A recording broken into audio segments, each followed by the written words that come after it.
devil to pitch a no-hitter in the championship game.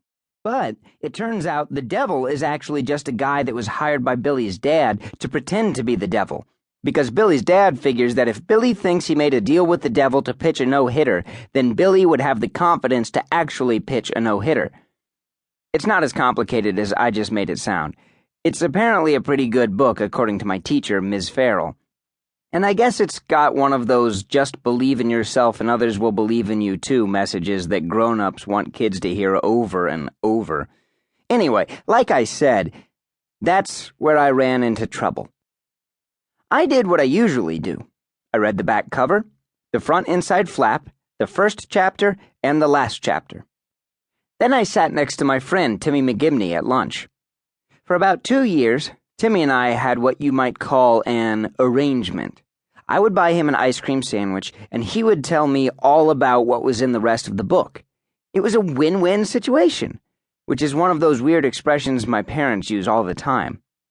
Naturally, I figured we'd make the same deal we always made.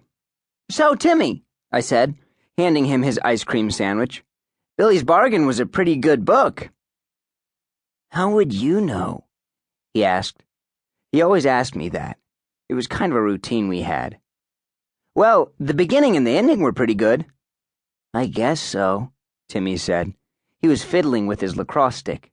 Lacrosse was the only thing he loved more than ice cream sandwiches. "Tryouts coming up, huh?" I said, pointing at his stick. "Yup," he said. I waited for him to say something else, but he didn't. This was weird. Usually he could talk about lacrosse for hours. Timmy wolfed down his ice cream sandwich and looked at mine. "I'm actually really hungry today," he said. "Really, really hungry." I suddenly got a pretty uneasy feeling. "What do you mean, really, really hungry?" "I'm saying I'm so hungry I could eat 2 ice cream sandwiches," Timmy said. "Maybe 3.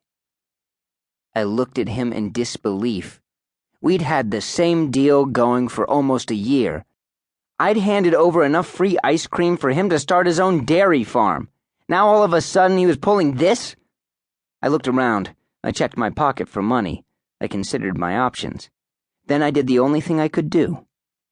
I bought him another ice cream sandwich. After lunch, I went to the library and looked up the word blackmail just to make sure I understood exactly what was happening. The librarian, Ms. Reedy, was an old friend of mine, even though she represented everything evil. Back in the old days, she was the librarian at my elementary school, and she used to try anything to get me to read. One time in 1st grade, she sat me down and had me listen to a song called "Grab a Book and Go," all about the joys of reading. One of the verses went, "Snuggle in your bed, the day is near its end, all alone, but you're not alone, a book can be your friend." I've never quite forgiven her. So needless to say, she gave me quite the double take when I walked in. "Charlie Joe," she said. "Did you take a wrong turn somewhere?" I laughed. Always good to laugh at an adult's jokes, regardless of whether they're funny or not. "I just need to look something up," I answered, trying to keep the conversation to a minimum so I could take care of business and get out of there. Ms. Reedy looked at me and winked. "Well, don't worry, Charlie Joe. Your secret is safe with me," she said. 5. I just looked at the previous chapter and realized it was way too long. I just ignored Charlie Joe's tip number 1. Sorry about that. Won't happen again. Charlie Joe's tip number 2. Never read a book by someone whose name you can't pronounce. Let's face it, chances are you wouldn't be reading this book if it were called The Nedkaistokiruski's Guide to Not Reading. And I sure wouldn't be writing it. My point is, if you have to read, it's really important to make sure the cover doesn't scare you in any way. And that starts with the author's name. It has to be reader-friendly. Like Charlie Joe Jackson, for example. 6. Whale cake versus ice cream sandwich. When I got home from school that day, I was still annoyed about Timmy's power move. 2 ice cream sandwiches? What's next?